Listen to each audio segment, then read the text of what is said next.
마블링 좋은 부동산을 찾아라. 수익형 부동산 개발 외길 30년 고종옥 박사입니다. 오늘 영상 주제는 6.17 대책입니다. 6.17 대책이 나옴으로 인해서 많은 분들이 혼란을 겪고 있는데요. 오늘 이 영상을 통해서 조금이나마 도움이 되었으면 하는 마음에서 본 자료를 준비했습니다. 지금 나가고 있는 화면은 제가 그동안에 출간한 책에 관한 내용이고요. 본론으로 들어가기 전에 현 정부 들어서 많은 그 용어들이 신조어들이 만들어지고 있는데 거래 절벽이니 국민 패싱이니 여러 가지가 이런 그 단어들이 나오고 있습니다. 특히 쏠림 현상이라는 단어가 많이 나오게 됐고요. 두 번째는 매물 잠김 현상, 양도세 중과에 관련된 얘기일 수도 있겠죠. 그리고 풍선 효과, 우리가 두더지 게임이라고도 하는데 여기 누르면 저기가 올라오고 저기 때리면 여기가 올라오고 하는 그런 효과죠. 그 다음에 이제 이생망이라는 것은 이번 생은 망했다라는 표현이고요. 청포족은 청약도 포기한 사람들을 청포족이라고 합니다. 이렇게 이런 단어들이 현 정부의 정책을 대변하는 그런 용어가 아닌가 이런 생각이 듭니다. 오늘 그 영상에서 준비한 핵심 내용 5가지를 목차 형태로 소개를 해드릴까 하는데, 첫 번째가 6.17 대책의 핵심은 첫 번째가 투기 수요를 차단하는 거죠. 두 번째는 정비사업 규제를 강화하겠다라는 내용이고요. 세 번째는 법인들이 주택 투자하는 것을 막겠다라는 내용이고요. 네 번째는 여러 가지 대출로 규제를 또 하겠다라는 내용입니다. 마지막으로 후속 조치도 취하겠다라는 내용들입니다. 그러면은 이런 핵심 내용 중에서 제일 중요한 것은 대출 규제일 것 같은데요. LTV가 20%에서 50%로 줄어드는 거죠.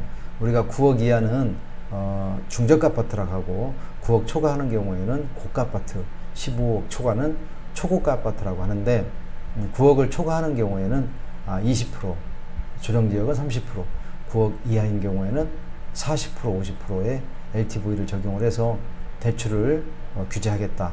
대출을 이용해서 주택에 투자하는 것을 막겠다라는 것입니다. 그러면은 자세한 내용을 이제 차례대로 살펴보기로 하겠는데요.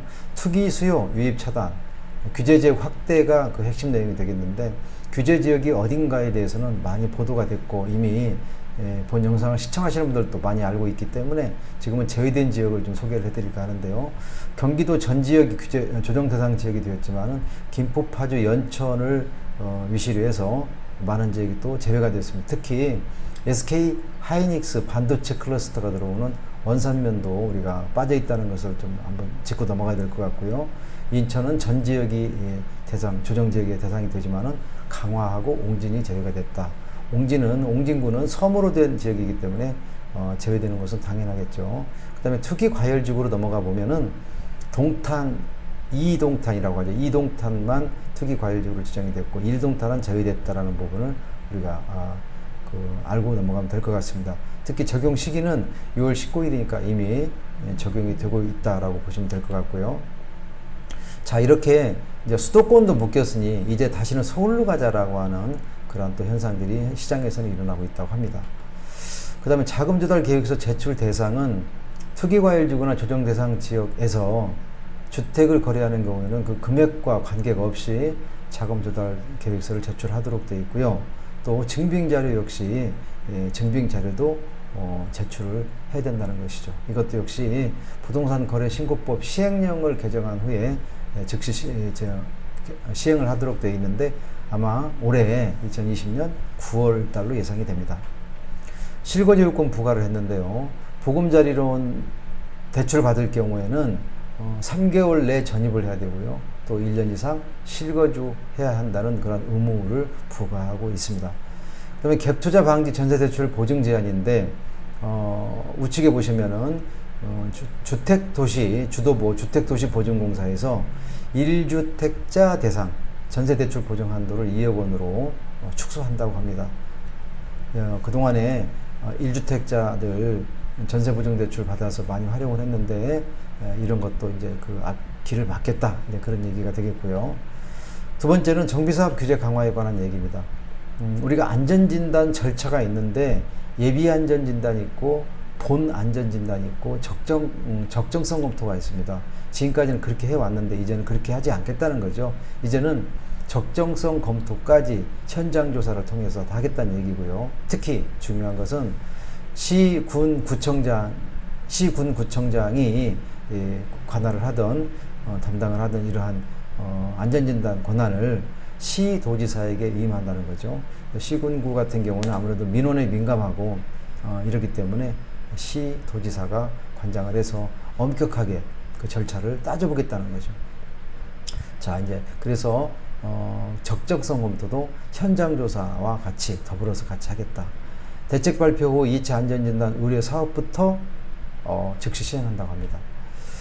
이렇게 재건축 기간 단축을 위해서는 신탁 방식도 좀 검토해야 된다는 말씀을 드리고 싶은데, 신탁 방식은 추진위 승인받는 거하고 조합 설립 인가 자체가 이 두 개의 절차가 생략이 되기 때문에 최소한 3년 이상의 기간 단축이 됩니다. 따라서 조합 방식으로 재건축을 추진을 검토하고 있는 곳이나 또 현재 추진하고 있는 지역은 신탁 방식도 같이 검토할 필요가 있다라는 말씀을 드립니다. 조합원도 이제 거주 의무가 있는데요. 수도권 투기과열지구 재건축에서는 조합원 분양 신청 시까지 2년 이상 거주를 해야 조합원에게 입주권을 주겠다는 거죠. 우리 대책 발표에서는 분양권으로 나온 것 같은데 입주권이라는 표현이 더 정확합니다. 따라서 2년 이상 거주를 해야 되는데 연속해서 2년은 아니고 합산 2년이라고 보시면 될 것 같고요. 그러면 조합원 분양 신청이 언제냐? 사업 시행계획 인가 직후에 조합원들에게 분양 신청을 받게 되는데 그때까지 2년 이상 거주 요건을 만들어 놓아야 된다는 것입니다. 다행히 시간상의 여유는 있다고 봐야 되는데 과연 이런 것들도 이렇게 하루아침에 이렇게 변경을 해서 충격을 주고 있다는 현실이 안타깝긴 하지만은 적용 시기는 주거환경정비법 개정 후 최초 조합 설립 인가 신청이 들어올 때부터 한다고 합니다. 헌법 13조에 보면은 모든 국민은 재산권을 박탈당하지 않는다라는 규정이 있는데 재산권 침해냐 아니냐 지금 현재 시장에서는 논란이 많이 일어나고 있다고 봐야죠.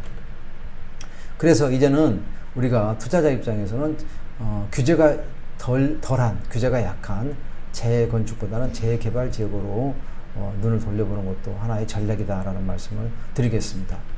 재건축 부담금을 이제 본격적으로 징수하겠다는 얘기인데요. 재초환이라고 하죠. 재건축 초과 이익을 환수하겠다는 거죠. 이미 그 62개 지자체 조합에 정부에서는 2,533억 원의 부담금을 예정액을 통보를 완료해 놓고 있습니다. 강남 지역 같은 경우는 조합원 1인당 최고 5억 2천만 원을 추가로 부담해야 되고요.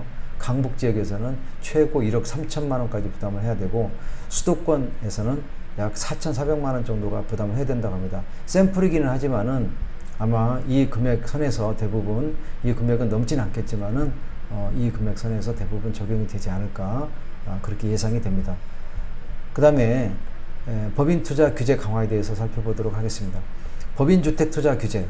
그동안에 이제 법인을 통해서 많은 분들이 주택에 투자를 했는데 이제는 모든 지역입니다. 모든 지역, 규제 지역, 비규제 지역 다 포함은 된다는 얘기죠. 모든 지역의 주택 매매 임대 사업자에 대하여 주택 담보 대출 금지가 이제 되게 됩니다. 법인 개인 사업자 모두 포함이 되고요. 적용 시기는 시행 시기는 아마 2000년 올해 7월부터 한다고 하니까 지금 이번 달 7월부터 한다고 하니까 바로 시행이 된다고 봐야 되겠죠. 역시 양도세 같은 경우에도 법인이 주택을 양도할 때 추가세율을 20%를 인상하고 법인이 올해 6월 18일 6.17 다음날 이후 8년 장기 임대 등록을 했다 하더라도 추가세율을 적용하겠다는 얘기입니다. 또 추가세율 적용은 내년 2021년 1월 1일 이후 양도분부터 적용을 하겠다는 겁니다. 그 다음에 종부세율 문제인데요. 법인이 보유한 주택에 대해서 개인에 대한 세율 중 최고세율을 단일세율을 적용한다는 겁니다. 2주택 이하인 경우에는 3%의 단일세율을 적용을 하고요. 3주택 이상인 경우에는 4%의 단일세율을 적용한다고 해서 시장에 큰 충격을 주고 있습니다. 적용은 내년 역시 2021년 종합부동산세 부과분부터 적용을 한다고 합니다. 종부세 공제, 그동안에 공제받았던 걸 폐지한다고 하는데요. 법인이 보유한 주택에 대해서는 종부세 공제를 이제 폐지를 하고 이건 역시 내년 종부세 부과분부터 적용을 하고요. 법인이 올해 6월 지난 6.17 대책 이후에 조정대상 지역에 8년 장기 임대사업자 등록을 한 주택이라 할지라도 종부세를 과세를 하겠다는 겁니다. 그동안에는 과세를 하지 않았는데 이제는 과세를 하겠다는 겁니다. 따라서 법인이 이제 부동산에 투자할 경우에는 주택 위주의 투자보다는 비주택 위주의 수익형 부동산으로 눈을 돌리는 것도 전략이 될 수 있을 것입니다. 법인 주택 투자의 규자들, 법인 주택에 대해서는 역시 계속 특별 조사를 하겠다는 등 또 여러 가지 탈루 여부를 조사하고 또 모니터를 집중적으로 하겠다는 내용들입니다. 따라서 이제 법인으로 주택을 투자하는 시대는 끝났다. 끝났다. 대참사가 일어났다. 이렇게 말씀드릴 수가 있겠습니다. 그 다음에 거래허가 대출 규제인데요. 토지거래허가 구역을 이제 지정해서 잠실, 삼성동, 대치동, 청담동은 미리 사전에 차단을 하겠다는 얘기인데요. 토지거래 허가구역 지정 효과는 허가 대상 초과 토지는 구청장의 허가를 받아야 되고요. 또 허가 목적대로 사용하지 않으면은 벌금, 과태료나 벌금을 부과하겠다는 내용이고, 주거용 토지는 2년간 실제 실거주용으로만 사용해야 한다라는 내용이 있습니다. 이것 역시 지난달부터 현재 시행이 되고 있습니다. 따라서 현재 이러한 그 규제에도 불구하고 현재 이 지역에서는 블랙홀 현상이 발생하고 있다고 합니다. 전세 물건도 잠기고 있고요. 매물도 그렇게 없다고 합니다. 우리가 이러한 강력한 규제가 실시되는 지역은 반대로 생각하면은 그만큼 미래 가치가 높다는 시그널을 준 것과 다름이 없습니다. 따라서 이 지역의 강한 블랙홀 현상이, 그 강한 힘이 주변에 돈 있는 부자들을 빨아들이고 있다고 합니다. 역시 이 정책에 이런 정책을 실시하는 데 있어서 이렇게 예측하지 못한 일들이 벌어지고 있는데, 과연 시장이 어떤 법과 규제로만 과연 이 시장을 흔들려고 한다, 또 이 시장 질서를 잡으려고 한다는 것 자체가 좀 무리가 있다라고 볼 수 있는 것이죠. 담보대출 및 전세대출을 강화한다고 합니다. 주택이 없는 무주택자도 전 규제 지역 내 주택구입을 위해서 담보대출을 받는 경우에는 6개월 내에 전입을 해야 되고요. 6개월 내에 전입을 해야 되고, 또 6개월 내에 기존 주택을 처분해야 된다라고 하는 것입니다. 아주 강력한 규제라고 볼 수가 있겠고요. 마지막으로 후속 조치에 대해서 잠깐 살펴보도록 하겠습니다. 후속 조치로서는 이러한 것들을 빨리빨리 법을 개정을 해서 하겠다는 것이고요. 종부세나 양도세 강화하고, 임대 등록 혜택 축소하고, 불법 전매 방지하고, 청약 제한도 강화하겠다는 내용이고요. 주택법, 민간 임대주택특별법, 종합부동산세법, 소득세법, 지방세 특례 제한법, 여러 가지 법들을 통해서 규제를 강화하겠다는 내용입니다. 최근에 이러한 후속 조치와 관련해서 4기 미니 신도시로 거론되고 있는 후보 지역이 있습니다. 김포의 일부 지역, 광명, 시흥, 안산, 하남, 그 다음에 고양시의 대구까지 4기 미니 신도시가 거론이 되고 있는데, 이런 얘기가 자꾸 나오면은 아니 땐 불뚝에 연기 나느냐 그런 얘기도 있지만은, 이런 것들이 자꾸 우리 시장의 회자가 되면은 반드시 무슨 일이 일어난다라고 보면 되겠죠. 추가 대책 4가지를 말씀드리겠습니다. 추가 대책은 서민 지원 방안을 마련해라, 주택 공급 물량을 확대해라, 그 다음에 집값 불안한 현상이 나타나면 즉시 조치를 강구해라, 또 투기성 주택 보유자 부담을 강화해라 라고 하는 게 4가지 이 추가, 현 정부 문 대통령이 지시한 추가 내용인데, 과연 이런 것만 가지고 정책이 시장에 충분히 반영이 돼서 이러한 부동산 관련된 시장이 질서가 평정이 될까라고 하는 의문이 들 수밖에 없습니다. 자, 지금까지 6.17 대책에 대해서 압축해서 말씀을 드렸는데, 이제는 우리가 어떻게 또 어디에서 어떤 방법으로 투자를 해야 되는가, 또 우리가 재테크는 반드시, 부동산 재테크는 반드시 해야 된다라고 보는데, 이런 것들을 종합적으로 검토를 해서 개인적으로 현명한 판단을 내려야 할 때가 온 것 같습니다. 본 영상이 도움이 되셨으면 구독과 좋아요 눌러주시고요. 저는 다음 영상에서 다시 뵙도록 하겠습니다.